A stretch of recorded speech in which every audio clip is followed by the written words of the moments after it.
Bom dia, meu nome é Valesca, sou discente do curso de Medicina Veterinária da Universidade Federal Rural de Pernambuco e irei apresentar o trabalho sobre o capim-tamani para a disciplina de agrostologia. Os objetivos dessa apresentação serão relatar o nome comum e científico da espécie em questão, as características gerais da planta, sua forma de utilização, os dados de produção de forragem, as informações de valor nutritivo e os dados de produção animal. A cultivar PRS tamani é uma forrageira híbrida de pânico máximo, atualmente conhecida como Megatissus maximus, sendo essa então o nome científico da espécie. Em relação às suas características gerais, o capim tamani é uma planta cespitosa, ou seja, durante seu crescimento, novos brotos são lançados de maneira aglomerada, como mostra aqui nessa imagem.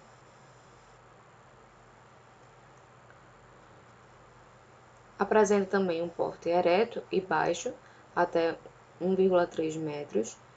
As folhas são verdes escuras, longas, finas, até 1,9 centímetros e arqueadas. As folhas apresentam também baixa pilosidade, os colmos são finos, com internódio de comprimento curto e não apresentam serosidade. As bainhas, que são estruturas que sustentam e fixam a folha ao colmo, são glabras, ou seja, sem pelos. A inflorescência é uma panícula, que é um tipo de inflorescência com formato piramidal, onde um eixo principal forma eixos secundários, onde os ramos vão decrescendo da base para o ápice, com ramificações primárias curtas. As espiguetas são também glabras e apresentam alta quantidade de manchas roxas. Seu florescimento é precoce e são resistentes à cigarrinha das pastagens, que é essa praga comum nessa espécie, que é encontrada nessa espécie. Em relação à forma de propagação, ela é realizada a partir de sementes. A sua forma de utilização se dá a partir de pastejo por bovinos e ovinos em sistemas intensivos. Em relação à produção de forragem, leve em consideração o trabalho de Fagundes, em 2017, que foi realizado na Fazenda Água Limpa, na Universidade de Brasília, localizada no núcleo rural Vargem Bonita, Distrito Federal. Como condições do local, a altitude é de 1.010 metros e o solo é tipo lato-solo vermelho escuro, que é esse aqui da imagem. Ainda sobre as condições de campo, foram avaliados 3 períodos de crescimento. O período de crescimento 1 foi considerado após o corte geral de uniformização, quando se iniciou o experimento. Após esse corte, foi realizada uma adubação de cobertura com NPK 4:30:16. Essa numeração significa que ele apresenta 4% de nitrogênio, 30% de fósforo e 16% de potássio.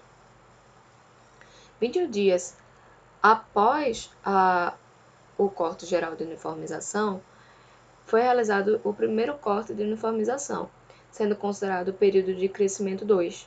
42 dias após o corte geral de uniformização, foi realizado o segundo corte de uniformização, sendo então considerado o período de crescimento 3.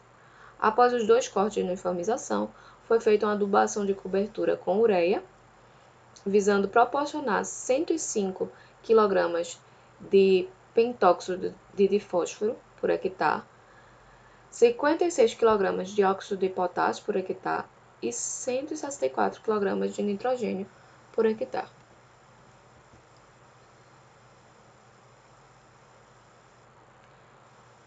Como resultado de produção, sendo representado pelo quilograma de matéria seca por hectare, foi observada a produção total de 11 toneladas no crescimento 1 e 3 e 13 toneladas no crescimento 2, aqui na seta. Já em relação aos valores da taxa de acúmulo de forragem total colhível e taxa de acúmulo de forragem verde colhível, leva em consideração o trabalho de Lima e colaboradores em 2018. O experimento dessa produção científica foi conduzido em área de pastagem pertencente ao Núcleo de Ensino e Estudos em Forragicultura do Departamento de Zootecnia do Centro de Ciências Agrárias da UFC,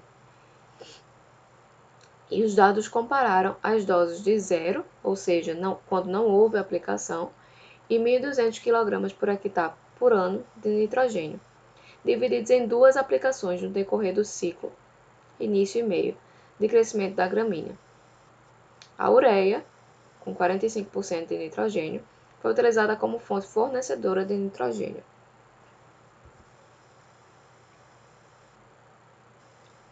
Como resultados, foi observado que a partir da adição da dose de adubação nitrogenada, houve um aumento na taxa de acúmulo de forragem total colhível, passando de 38,83 kg por hectare por dia para 108,95.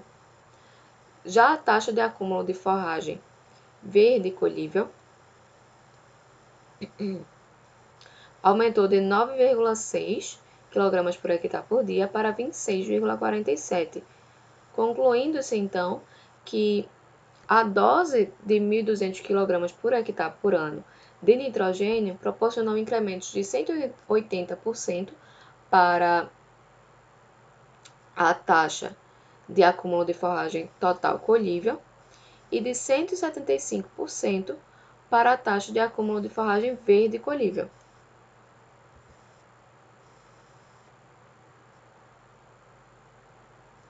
Em relação aos valores nutritivos, foi aqui utilizado durante a pesquisa o trabalho de Albuquerque em 2018. Esse trabalho foi realizado nas mesmas condições daquele de Fagundes, citado anteriormente. Então foi feito também na Universidade de Brasília, na altitude de 1.010 metros, e solo do tipo lato-solo vermelho escuro.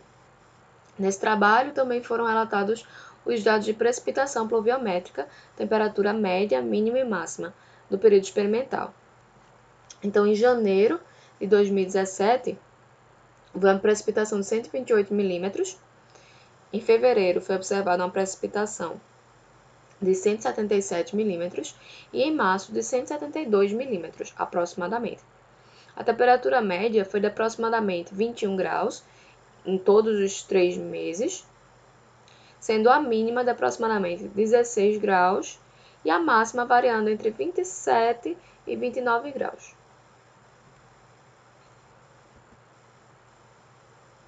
Da mesma forma que o trabalho de Fagundes, também foram realizados os 3 períodos de crescimento, com o corte geral de uniformização e os cortes de uniformização, além da adubação com NPK e ureia, já explicados anteriormente. Como resultado, foram relatados os valores de digestibilidade, proteína bruta e fibra em detergente neutro, que é o FDN. Para a digestibilidade, os valores considerados são em porcentagem e foram considerados períodos de idades em dias. Aos 21 dias, o crescimento 1 apresentou aproximadamente 45% de digestibilidade, enquanto os crescimentos 2 e 3 apresentaram 39% e 41%, respectivamente. Aos 28 dias, a digestibilidade variou de 46% a 54%. Aos 35 dias, variou de 41% a 59%. E aos 42 dias, foram obtidos os valores aproximadamente de 43%, 47% e 46% para os crescimentos 1, 2 e 3, respectivamente. Em relação aos dados de proteína bruta, em grama por quilograma, foi observada uma redução nos seus valores com a avançada idade. Aos 21 dias, os valores variaram de 181 a 185 gramas por quilograma.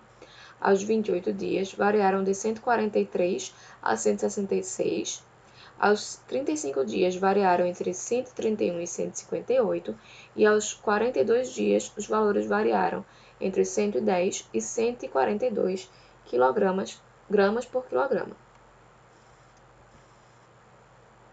Os valores de fibra em detergente neutro, que é o FDN, também foram dados em grama por quilograma e, no geral, variaram de 636 até 788 gramas por quilograma, sendo esse maior valor aqui em 35 dias.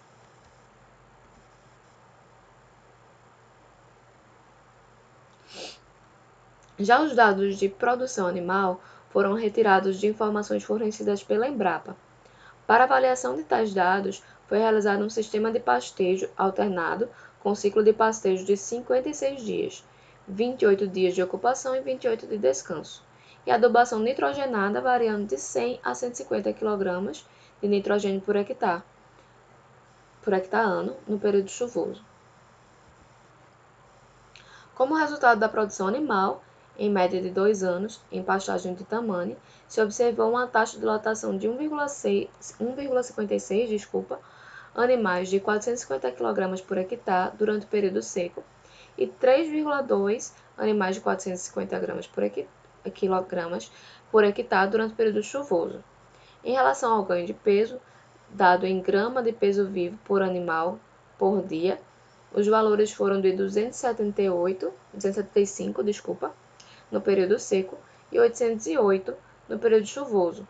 A produtividade animal foi de 84 kg de peso vivo por hectare no período seco e 597 no período chuvoso.